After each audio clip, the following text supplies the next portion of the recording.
Atreto tsy mbola misy ny vahaolana matipaika napetraka ny fitondram-panjakana ho an'ny lavanilona amin'ny faritra Sava, antony mbola mampitaray ireo mpisehatra amin'izany any amin'ity faritra ity, araka ny nambarany solombavambahoaka Roland Ratsiraka. Manoloan'izany, miantony mpitondra hanomeny fahalalahana ho an'ireo mpiantsehatra rehetra ity solombavambahoaka ity.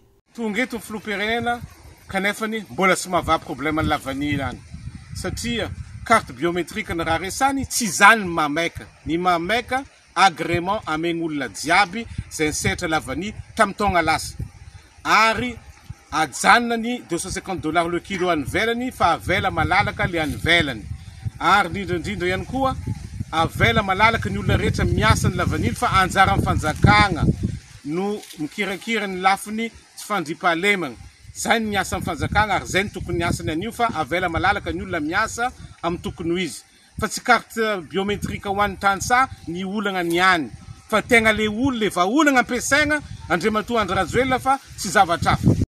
Taorian'ny hetsika fanankanan-dalana nataon'ny mpamboly lavanilona ny fiandohan'ny volana Jolay teo, nampanantena ny hitondra vahaolana ny mpitondra kanefa tsy arak'izay fampanantenana izay no zava-misy hoy ireo eny fotony. Ny zavatra tsapa zay, ny société izay mandeha mividy lavani dia mitondra mpagnano gazety izy. Zany hoe mba ho hitan'ny mpagnano gazety fa mividy amin'ny 75 000 ariary izy mba azahoana agrément. Zany hoe agrément zay ny tanjonjareo amin'ny fividianana 75 000 ariary ary mividy amin'ny quantité ambany. Zany hoe kely par rapport an'izay tonnage zay ilainy aboaka ny télé be hitany fanjakana fa igny zay mividy amin'ny 75 000 ariary be azahoana agrément fa anambadika agny mividy amin'ny prix latsika zay fô izy.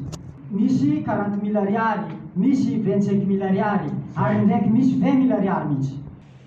Saina atao manakany nividina 375 000 ny 14,5 monté miakatra fa zay amban'izay nividina 20 000 ariary ary tsy opérateur raiky ny magnano zay fa maro ny ampy tsy mena tsiny zare satria matato tsy meny Edgar Razavalava agrément hony raha tsy mividy lavani mandaintsay. Nanatanteraka fivoriana ny arahana tamin'ireo mpisehatra amin'ny lavanilona amin'ny faritra Sava ny solombavambahoaka Roland Ratsiraka. Olona manodidina ny 700 ny tonga namaly ny antso tamin'izany, nahitana mpamboly, mpanangom-bokatra, ben'ny tanàna, sefokotany sy ny sisa.